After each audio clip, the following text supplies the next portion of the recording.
What if I told you the secret to a huge community success story wasn't a big government check, but actually the opposite? We're going to dive into this incredible story from Japan that completely flips the script on how these things usually get done. And we'll see how that same radical idea could be the key for a totally different place, half a world away. Okay, so think about it. On one hand, you've got the model we're all used to, right? The government has a plan, they write the check, it's safe, it's predictable, maybe a little boring. But then you've got this other way, the Hokkaido model.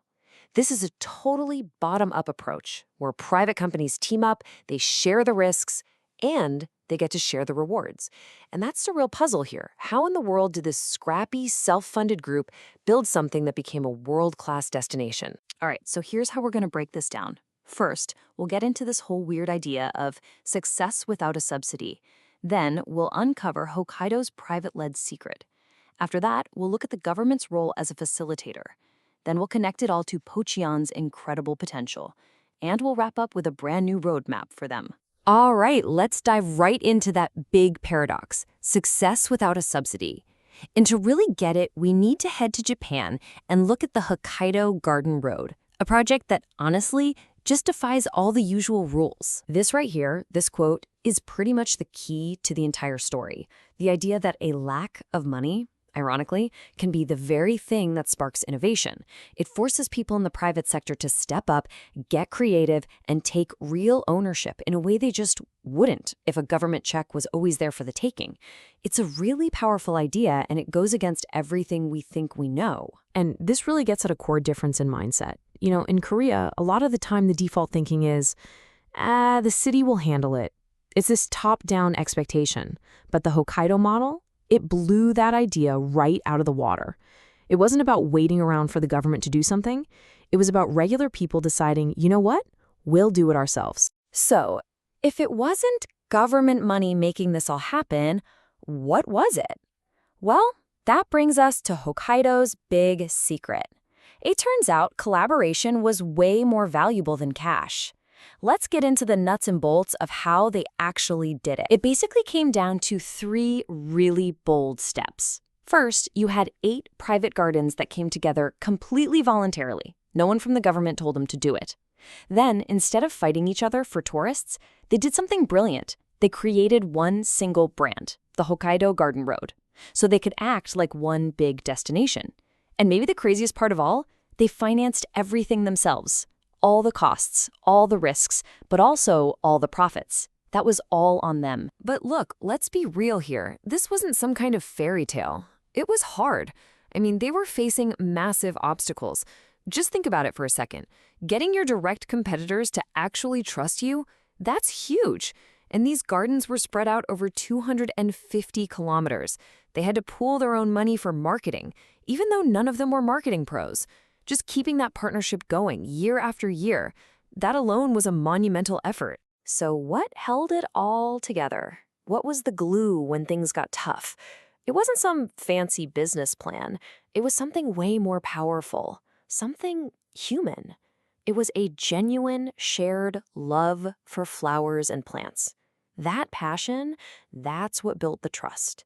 It gave them the energy to figure out all the complicated business stuff. Okay, so you're probably thinking, where was the government in all this? And that is such a crucial point, because no direct funding does not mean no government involvement. They played this incredible role of a hidden helper, working behind the scenes. And honestly, it was a total game changer. Yeah, they took on this role of being a facilitator. And you got to understand, that's a massive mindset shift. It's moving from being the one who controls everything and writes all the checks to just being the one who enables and supports others to take action. Their job wasn't to be the star of the show. It was to clear the stage and make sure the real stars, the private businesses, had everything they needed to shine. So what does that actually look like in practice? Well, a lot of it is just getting out of the way, easing up on regulations, cutting the red tape. It also means providing support where it counts, like offering expert advice or putting the government's official stamp of approval on the brand, which gives it instant credibility. And yeah, it can mean offering things like tax incentives or low-interest loans. But notice what's missing? A big direct check. They were clearing the path for them, not carrying them down it. Okay, so we've got the blueprint, right? A powerful, private-led model with the government acting as a smart, quiet partner. So the big question is, can you do it again somewhere else? Well, that brings us to Pocheon in South Korea, a place that is just bursting with potential, just waiting to be tapped. And here's the thing about Pocheon. It's not starting from zero, not even close. It already has what you might call killer content, a UNESCO World Geopark. Now, that's not just some nice local park. We're talking about a globally recognized natural treasure centered around this incredible volcanic river.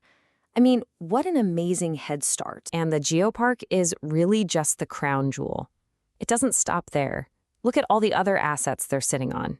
You have this amazing natural heritage, of course, but you also have famous local products people already know and love, like their makgeolli or galbi.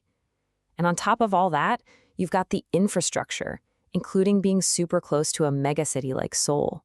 It's like all the pieces of the puzzle are right there, just waiting to be put together. So, you've got all these amazing assets. What do you do with them? Well, that brings us to our final section, the roadmap. This is where we take everything we learned from Hokkaido and sketch out a real concrete plan for what a Pocheon Geogarden Road could look like. Right, and this isn't something that happens overnight. It's a long game. So the plan is broken down into phases. For the first couple of years, it's all about building that foundation. Getting local businesses to trust each other, running a few small pilot projects to show it can work. Then you move into the expansion phase, grow the network, get more diverse, really start marketing. And the ultimate goal, maybe 10 years out, a system that completely runs itself and has a name that's known around the world. So here's the playbook, the core strategies. It's all about following that Hokkaido model. You create that awesome Pocheon Geogarden Road brand. You develop these unique gardens that are actually tied to the geology of the area. You connect the amazing scenery with the amazing food with garden-to-table programs. You make sure it's a community-led thing where residents feel ownership. And this is the big one. You make sure the city plays that facilitator role, the helper, not the ATM. And that really brings us to the big idea at the end of all this.